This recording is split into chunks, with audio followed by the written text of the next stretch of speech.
Começa com um tom muito sério nas palavras de Jesus. Por que muito sério? Porque o capítulo 13 foi uma tensão enorme que Jesus ele estava passando. Ele sentou à mesa com os discípulos. Ele amou estar naquela ceia, a última ceia de Cristo, e partilhar toda a sua vida com os discípulos. No decorrer da ceia, ele lava os pés dos apóstolos, dos seus discípulos, que deveriam lavar os seus pés, mas não lavaram. Os discípulos sentem-se constrangidos com a atitude do Senhor e seu mestre, que tomou a forma de realmente o servo dos servos para lavar os seus pés. E os discípulos agora estão mais constrangidos, estão mais envergonhados diante daquela situação. Jesus ensina que eles devem fazer isso continuamente na vida de uns para com os outros, concedendo a graça e a misericórdia de um viver humilde, capaz de perdoar e ser perdoado, dar perdão e receber perdão. E só uma atitude de humildade é capaz de agir dessa forma. O texto ele vai avançando, o João ele vai narrando, e então ele narra a respeito de que Cristo agora, ele se angustia na sua alma. Se antes ele amava estar com os seus discípulos, se o amor de Cristo estava abundante para estar ali naquela última ceia, agora no decorrer da ceia ele tem uma angústia enorme no seu coração, porque ele vai apontar o traidor, ele vai apontar Judas Iscariotes. E ele diz que naquela noite um deles é o traidor que vai trair ele naquela noite. Então os discípulos eles não sabem quem será o traidor, e um fica olhando para o outro, quem será, será que sou eu, será que não sou eu? Pedro ele faz um sinal para João, que estava próximo, bem próximo ao lado de Cristo, do seu lado. Ele reclina a sua cabeça e diz: Senhor, mostra-nos quem é essa pessoa que vai te trair. E Jesus ele vai e traz um bocado de pão e coloca na boca de Judas Iscariotes: quem der o pedaço de pão, esse que me trairá. E quando ele come, a Bíblia declara que Satanás entra no seu coração e sela todo o plano que o próprio Judas elaborou para a sua própria destruição, ao trair o Cristo. Então Judas, também próximo de Cristo, Jesus diz para ele: o que tu tens para fazer? Vai e faz depressa. A Bíblia é clara que ele se levantou e saiu da ceia. Ao sair da ceia, ninguém entendeu coisa alguma. Ponto. Se ninguém entendeu coisa alguma, porque pensaram que ele, sendo o tesoureiro, tinha a bolsa do dinheiro, pensaram que ele foi comprar alguma coisa que faltava para a festa, ou que ele foi dar algum dinheiro, alguma oferta, uma caridade para alguém que estava passando por necessidade. Eles não entenderam que aquele sinal, o pão que Deus estava dando, no caso que Cristo estava dando para Judas Iscariotes, ele estava sendo o traidor, ele estava apontando o traidor, de maneira que quando Judas vai embora, se eu não entendo o que está acontecendo, a palavra ou melhor dizendo, a pergunta ainda continua no ar: um de nós iremos trair. Se Judas já saiu, então só sobra nós 11 para traí-lo. Então isso começou a pesar no coração dos discípulos: quem é que irá te trair, Senhor? E como Cristo não diz mais nada, eles não entenderam nada, esse peso de traição estava caindo sobre toda a cabeça e sobre todos os ombros dos 11 que ali estavam. A partir de então Jesus faz a ceia, institui a Páscoa, e agora, e ainda nessa história, nessa situação, ele encerra com um desfecho a respeito do próprio Pedro. Que Jesus ele começa a dizer: olha, a partir de agora o Filho do Homem está sendo glorificado, Judas foi embora, ele vai me trair. E o que eu disse para os judeus lá atrás, agora eu estou dizendo a mesma coisa para vocês: para onde eu vou, vocês não podem ir agora. O que Cristo estava dizendo era que ele estava indo para o Pai, porque ele veio de Deus e estava voltando para o Pai, e os discípulos não podiam ir segui-lo até o Pai, por agora. Mas mais tarde eles iriam segui-lo, mais tarde eles iriam encontrar com ele, mais tarde eles iriam a estar na morada celestial. Para os judeus eles disseram: se vocês não creem em mim, para onde eu vou vocês não podem ir de forma nenhuma. Mas para os seus discípulos, para os 11 que lá estavam, Jesus disse: para onde eu vou, vocês não vão agora. Mais tarde vocês vão me seguir. Pedro, ele ouve isso e diz assim mesmo: como a gente não pode seguir? Senhor, eu vou te seguir, mesmo que precise que eu vá até a morte, eu vou te seguir até a morte. Eu sou capaz de dar a minha vida por ti, Senhor. E então Jesus disse: tu és capaz de dar a tua vida por mim? Te digo que essa mesma noite o galo não cantará 3 vezes sem que tu me negue. Diga que eu não te conheço. A Bíblia é clara que o capítulo 3 termina com essa palavra de Cristo. 3 coisas pesadas. Primeiro, um traidor está no nosso meio. Segunda palavra que Jesus disse: eu vou para um lugar que vocês não podem ir agora. E terceira palavra de peso: essa noite, Pedro, tu vai me trair. E quando Pedro disse isso com essa força, se a gente for olhar todos os outros relatos dos evangelhos, a gente percebe que todos os outros discípulos também disseram a mesma coisa: não, a gente não vai te trair, Senhor, a gente vai continuar contigo, e para onde tu fores nós vamos contigo. Só que Pedro, ele é mais arrogante, mais impetuoso. Ele disse: ainda que todos te traiam, Senhor, eu vou dar a minha vida por ti, eu vou até o final contigo. E essa é a palavra. Por isso que essas 3 sentenças que pesam nesse jantar, de um jantar que estava, como se a gente possa dizer, memorável, glorioso, cheio de amor, cheio de afeto, um banquete tão lindo, que Cristo desejou estar com eles, começa a ir tudo por água abaixo, assim, se esvair. E a gente vai ter que começar a entender que a nossa vida com Cristo, Ele é um banquete. Um banquete em que Ele vai nos trazer verdades que a gente não está preparado para ouvi-la, mas vai precisar ouvi-la. Para que a gente entenda qual é o caminho que Ele está nos conduzindo.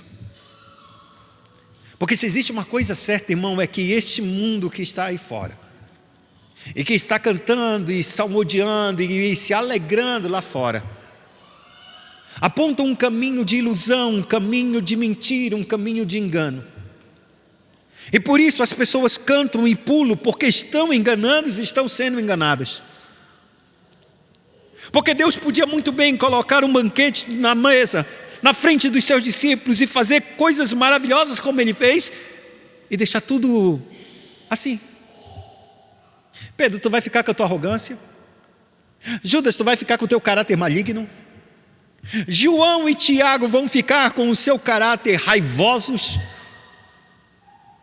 com um espírito de vingança terrível, como se vocês fossem os justos e todo mundo fosse pecador. Cristo poderia deixar todo mundo nos pecados, que estão sentados à mesa e comendo e bebendo, mas Cristo não é um carnavalesco. Ele não vai brincar com a minha alma e nem vai brincar com a tua alma. Ele vai ter prazer em sentar conosco e comer conosco, mas Ele não vai deixar de falar o que eu preciso ouvir e o que você precisa ouvir. Porque Ele é o caminho. Porque se Ele fosse mais um dos caminhos, a gente pode sair e comemorar, pode sair e pular esse carnaval, ou pular qualquer outra festa que a gente quiser, tomar tantos caminhos que o mundo nos apresenta. Mas Ele é o caminho.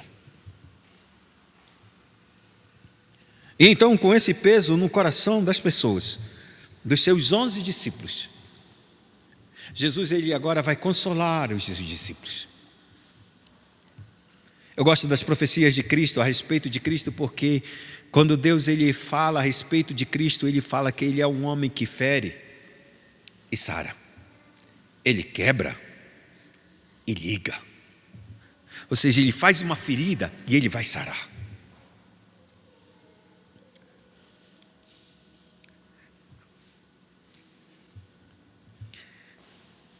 Certa vez eu conversando com o nosso irmão Augusto, presbítero daqui, ele contou um caso de uma pessoa que estava andando no rio e uma arraia furou, entrou o ferrão. E ele encontrou com esse homem no hospital. Ou sei lá, em qualquer lugar, não lembro direito. Ele olhou para o homem e disse: rapaz, está meio feio esse negócio aí, não está bom não? Não, mas já está tudo certinho já, está tudo fechado. Não tem problema nenhum. Disse: rapaz, não tem problema. Rapaz, se eu fosse tu, ia direto para o hospital. E corta esse negócio que está tudo podre lá dentro. Parece que está bom, mas não está. Para que Deus possa fazer uma obra muito grande no nosso coração e mudar a história da nossa vida, Ele vai ter que rasgar a nossa vida.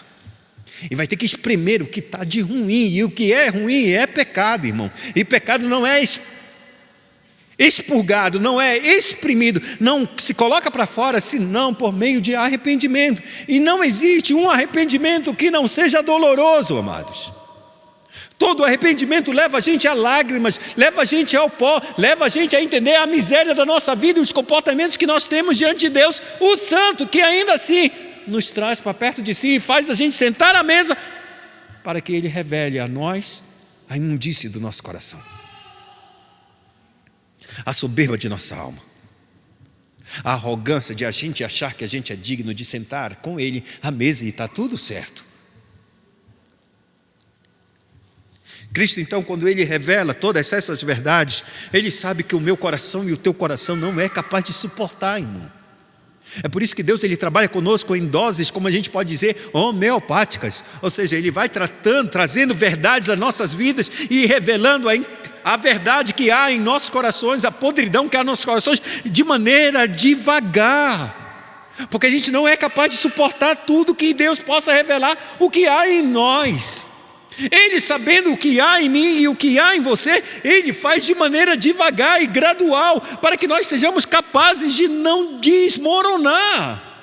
E ainda quando Ele revela, a gente cai no chão, a gente cai prostrado, a gente cai desolado. É essa situação que Cristo está apresentando. Mas só que quando Cristo Ele começa a fazer isso, essa obra tão poderosa dEle, tão graciosa, tão amorosa, tão mansa, tão humilde, Ele tem que tratar do meu coração rapidamente e trazer-nos esperança e consolo. Por isso Ele diz: não se turbe o vosso coração, crede em Deus, crede também em mim.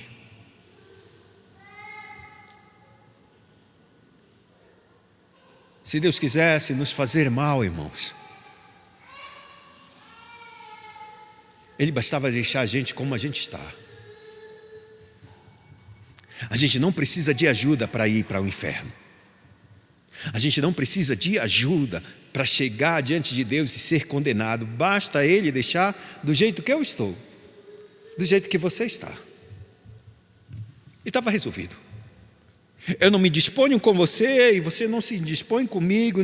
Aquele dia a gente acerta as contas e eu vou te mandar para o lugar que você merece.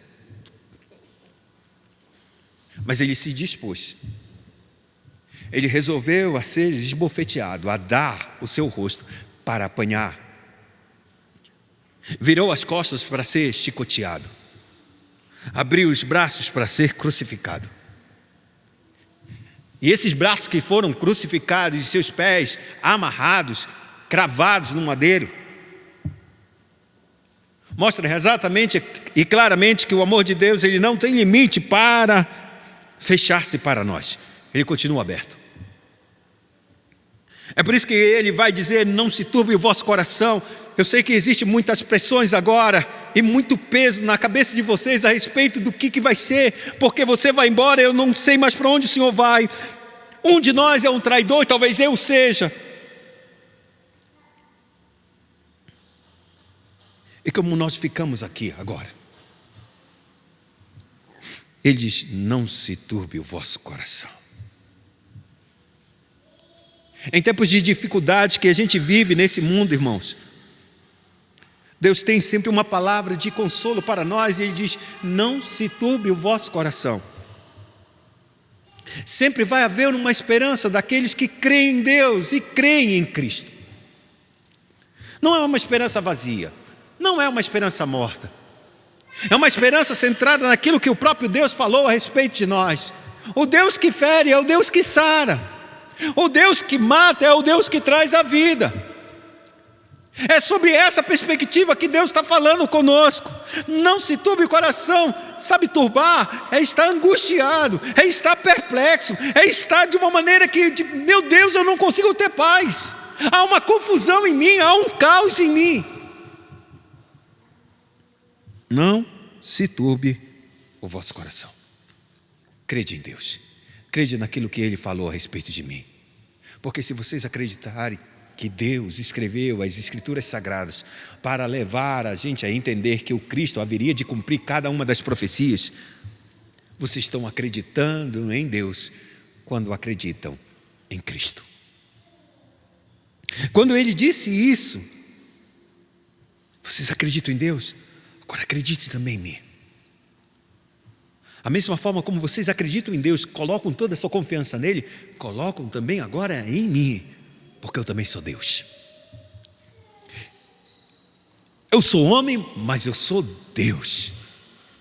Crede em Deus e crede também em mim. E essa crença vai me fazer o quê, ó Deus? Essa crença que nós possamos depositar em Ti, o que nós iremos ganhar?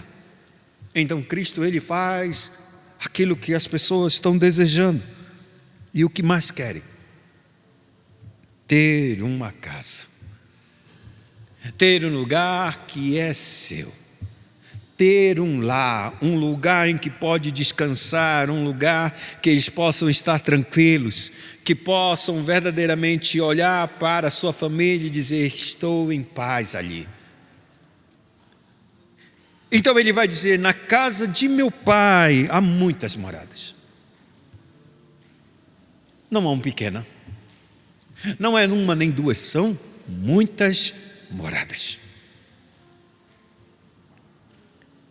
Numa terra em que sempre foi devastada por guerras e conflitos, que foi a região ali da Judéia, Deus desde o princípio Ele estava falando com o seu povo que Ele prepararia um lugar para eles, um lugar de repouso, um lugar de descanso. A Bíblia é clara que Deus construiu um jardim do Éden, um jardim de delícias, e o homem deveria se alegrar ali, mas ali entrou novamente o caos, porque entrou o pecado. Ele sai e avança. A Bíblia é clara que Deus continua a procurar e a preparar um lugar em que o homem pudesse descansar com Ele. A Bíblia diz que no tempo de Moisés, Deus disse exatamente isso: Moisés, eu vou levar esse povo a estar junto de mim, e eu vou levar eles a uma terra prometida, promessa essa que dei a Abraão, Isaac e Jacó. Eu vou colocar eles num lugar de repouso.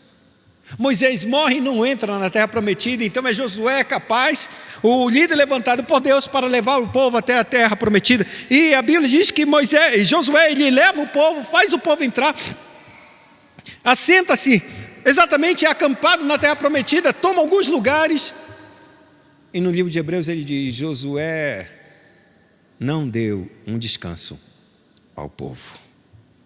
O livro de Hebreus diz que se Josué tivesse dado um descanso ao seu povo, Deus não nos prometeria um descanso após esse. A construção dessa vida de ter um lugar onde o homem pode aquietar, somente na casa do Pai. É por isso que a promessa que Cristo Ele diz: na casa de meu Pai há muitas moradas. Você não vai brigar porque será que vai ter espaço para mim? Será que vai ter uma casa para mim? A Bíblia diz que há muitas moradas. Embora Cristo Ele diga no seu sermão, em certo lugar, que Ele diz assim mesmo que o caminho é largo, e o caminho é espaçoso e a porta é larga, e são muitos os que entram. Mas porque o caminho é apertado e a porta é estreita, são poucos os que entram para ser salvos, embora sejam poucos os que sejam salvos. A Bíblia diz que há muitas moradas. Embora sejam poucos os que venham a ser salvos, esses poucos ainda são muitos, irmãos. Por isso, o céu, aquilo que Deus preparou, tem muitas moradas. Moradas essas que serão preenchidas com todo o número de salvos que Deus salvará desde o jardim do Éden até o último dia deste mundo. Pessoas que tomaram a decisão de seguir a Cristo em meio às suas dores, em meio às suas lutas, e em meio ao sufoco da sua vida. Deus traz uma palavra e diz: na casa do meu Pai há muitas moradas. Então ele continua e diz: se não fosse assim, se não tivesse essas moradas, se não houvesse um lugar para preparar para você, para colocar você aqui, e que possa verdadeiramente descansar a tua alma, descansar de todas as tribulações que tu passas, eu teria dito para você: eu não vou brincar com teus sentimentos, eu não vou brincar com teus sonhos, eu não sou um enganador. Eu estou chamando você a uma perspectiva de olhar para o alto e para a eternidade. E para o alto e para a eternidade existe um lugar preparado para mim e para você. O que o próprio Cristo disse: na casa do meu Pai há muitas moradas. Eu não vou lutar com você por uma casa, um terreno no céu. Não, Ele preparou. Ele disse: meu Pai tem muitas moradas. Eu vou preparar um lugar para vocês. É por isso que Ele vai na nossa frente. E quando eu for vos preparar lugar, voltarei para vós mesmos, e vos receberei para mim mesmo, para que onde eu estou, estejais vós também. E vocês já sabem o caminho para onde eu vou. Irmão, Cristo estava preparando uma morada para nós irmos para a casa do Pai. E o caminho é Ele mesmo. O caminho é a sua vida, é a sua pessoa, é o seu sacrifício, é a sua morte, é a sua crucificação, é o seu sepultamento, é a sua ressurreição e sua ascensão à destra de Deus. O que Cristo está dizendo para nós, a forma como Ele vai preparar e nos levar dessa terra para as moradas celestiais, é só um processo. E o processo é pela minha vida, pelo meu sacrifício, pela forma como eu entrego a minha vida ao Pai, em pagamento por todos os teus pecados.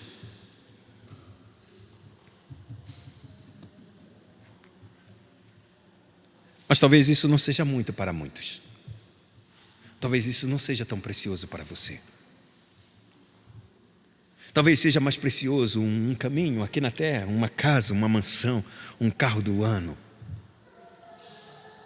Um lugar maravilhoso de ir nas férias e voltar. Uma melhor escolha para o nosso filho ou qualquer outra coisa, entrar e sair num restaurante, não olhar ao lado direito dos preços. Só entrar e sair, não quer saber, e ainda puxar uma gorjeta muito maravilhosa para aquele que está te servindo. Prazeres que esse mundo oferece para que nós não olhemos para a eternidade. Porque a minha palavra, ou melhor dizendo, a Bíblia, minha Bíblia, me diz, essas sagradas escrituras aqui, eu tomo como minha porque é minha. Não porque eu escrevi, porque eu tomo ela como minha verdade. Ela nos diz que Ele veio e desceu, não para ser servido, mas para servir. E dar a sua vida em resgate de muitos. E a sua promessa foi que, naquele dia, na casa do meu Pai, eu vou servir vocês.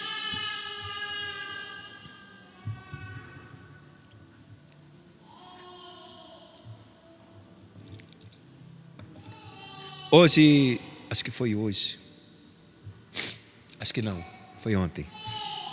A gente foi no supermercado bem aqui. Aí tinha um homem na minha frente. Ele estava com aqueles cestinhos de compra e colocou coisas na compra. Colocou no balcão da funcionária, né, que vai passar o caixa. Colocou, deixou assim e passou para o outro lado onde tira os sacos para empacotar. Deixou. Aí a caixa, ela pegou as coisas da cesta e foi colocando e passando ela mesma. Terminou, fez algumas coisas, falou nada, pegou as coisas dele e foi embora. Aí ela disse mesmo: coloca a cesta, por favor, para ali. Eu nem sei se ele colocou. Aí passou e eu fui, coloquei minhas coisas. Depois ela terminou e disse assim mesmo: folgado esse homem.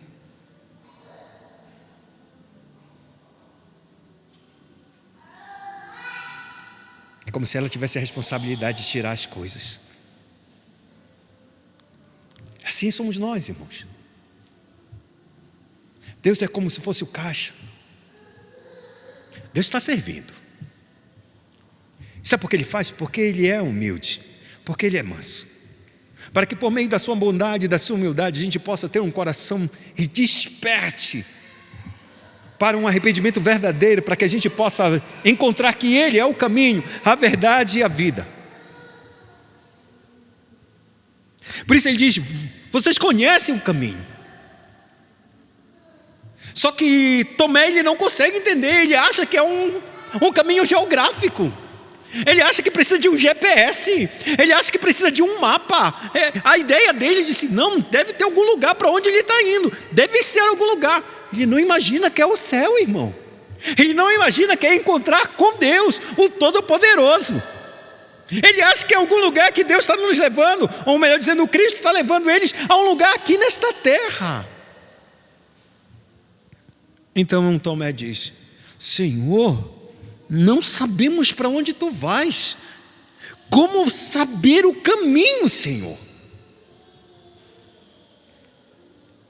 Então Cristo responde, dizendo: eu sou o caminho, e a verdade, e a vida. Ninguém vem ao Pai, se não for por mim.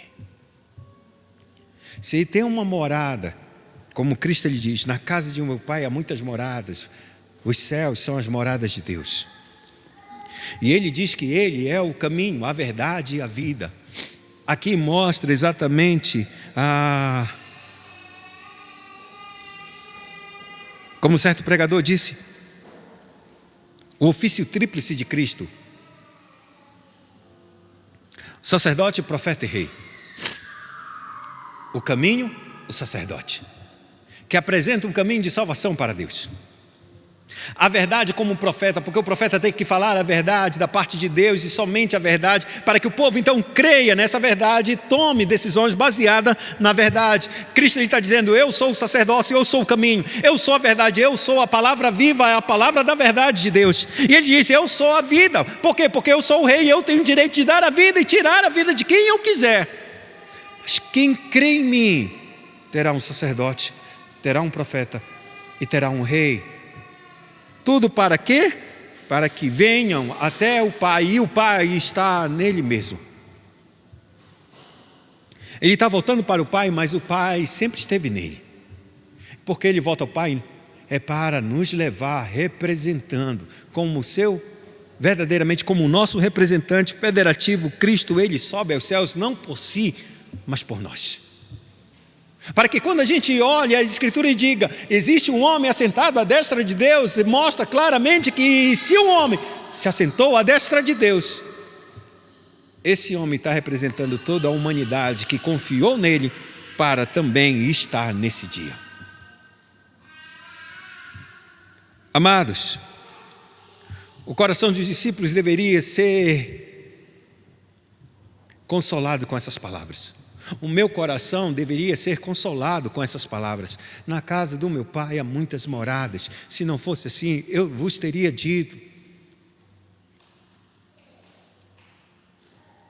Eu vou preparar um lugar para vocês. Então eu preciso ir na frente. E depois que eu preparar, eu vou voltar e vou pegar vocês, para que onde eu estou estejais vós também. Não pode ter maior recompensa e maior alegria do que estar diante de Deus, onde Deus está. Mas se isso não confortar o meu coração e o seu coração, amados, se isso não consolar no meio das dores, das dificuldades, nada mais consolará. Eu encerro minha palavra nessa noite com algo que eu vi nesta manhã, ou melhor, que eu li. Uma família foi passar, férias, um dia de lazer na casa, numa fazenda. Tinha um filho de 4 anos de idade. O filho brincava com todos os outros amiguinhos na fazenda, e ele foi picado por um escorpião. Correram com esse menino para o hospital. O médico falou para ele assim: não se preocupe não, está controlado e vai dar tudo certo. 2 horas depois o menino faleceu.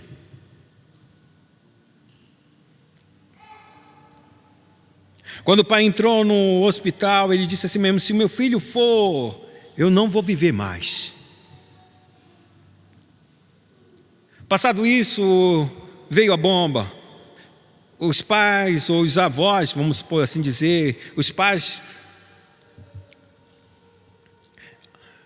desses filhos que geraram essa criança, não atentaram, nenhum parente atentou pelo aquilo que o pai e a mãe havia falado. Acharam que era dor da emoção, da dificuldade, de ter uma situação de extrema dificuldade.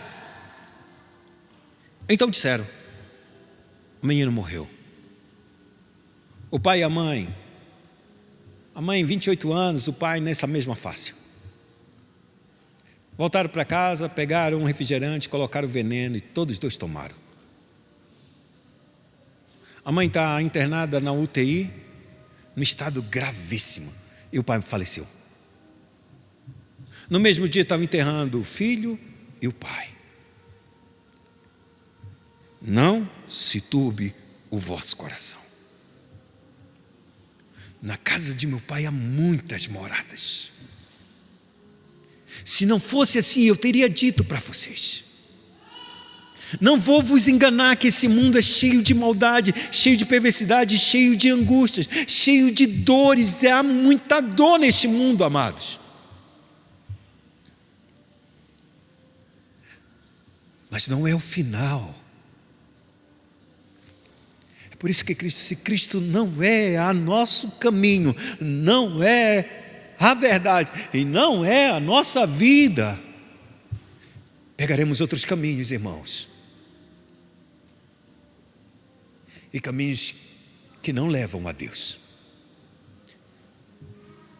Caminhos que vão se tornar piores do que a própria angústia que nós estamos passando no tempo presente. Embora esse não seja um testemunho dos melhores para se encerrar uma mensagem, naquela noite Judas fez a sua decisão. Ele não ouviu essas palavras, ele já tinha saído. Não se turba teu coração.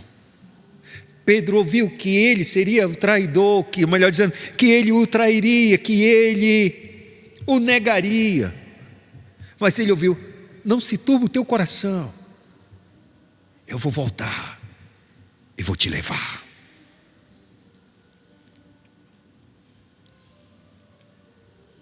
Não tem coisa melhor do que nós ouvirmos alguém dizer: eu vou, mas eu volto.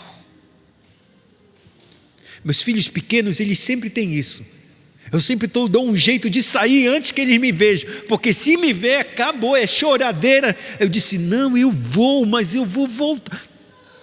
Vou voltar, eu vou voltar. Não importa se eu for numa padaria, se eu for em algum lugar. Eles são tão pequenos, mas eles entendem que a minha partida é como se fosse o final da vida deles. Mas é isso que Cristo está dizendo: eu vou, mas eu volto. Mas se você não acredita que eu vou voltar, você vai tomar um outro caminho, querendo me encontrar, mas jamais me encontrará, porque eu sou o caminho. Eu vou e volto e pego você, para que onde eu estou, estejais vós também. Oremos ao Senhor.